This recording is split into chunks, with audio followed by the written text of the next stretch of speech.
Mina ngegama nguFidel wakwaHadebe weSiketekete.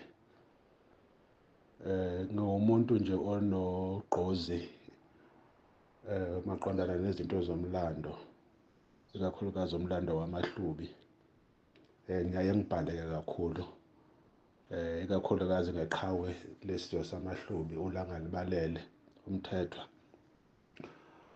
uLanga Libalele wokuqala nokuyiyena owaxabana namaNgisi kakhulu ngesimanga somthetho yencindezelo eyayikhona-ke ngesikhathini esedlule, nekwaholela ekuthenini aze akhishwe esihlalweni sakhe sobukhosi, wayovalelwa esiqhingini eRobben Island. Kwathi ekuphumeni kwakhe akazange asabuyiselwa endaweni yakhe yobukhosi njengesilo samaHlubi. Ekubhaleni kwami-ke ngiyaye ngizame-ke ukuthola iminxa ehlukahlukene ethinta thina isizwe samaHlubi, ngoba phela esengikubonile ingozi ekhona ukuthi umlando okhona njengamanje, ikakhulukazi kwabantu abamnyama, abantu abampisholo esifundazweni se-KZN, uwumlando ocishe ngathi unganxanye, akuwona umlando ophelele. Kodwa-ke siyasazi sonke isizathu esenza lokho. Ekubhaleni kwami-ke ngizama ukuthi mhlawumbe ngivule amehlo kwabathile nabafisayo ukuthi amehlo abo angavuleka, kodwa ikakhulukazi nje ukufundisa.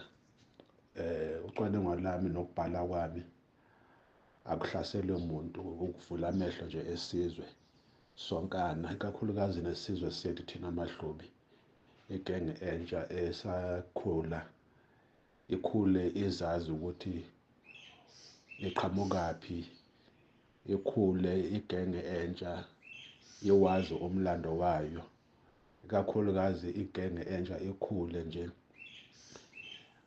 iwazi umlando omaqondana namaqhawe ethu thina sizwe samaHlubi, njengoba mina ngigxile ikakhulukazi okwamanje kuleli qhawe lakithi uLanga Libalele wokuqala uMthethwa. In a nutshell, my writings really are about unpacking the history of amaHlubi people, amaHlubi nation. What I've discovered is that very little, in fact, is known about this once mighty nation of southeastern Africa. Very little is known, and we know, or many of us know, the reasons actually for that.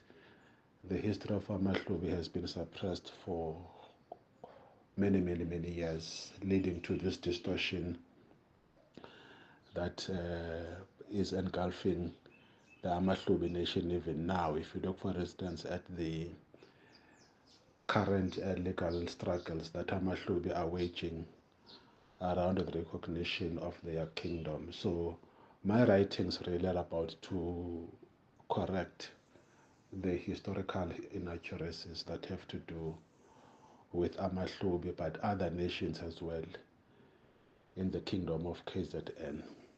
Thank you very much. Siyathokoza.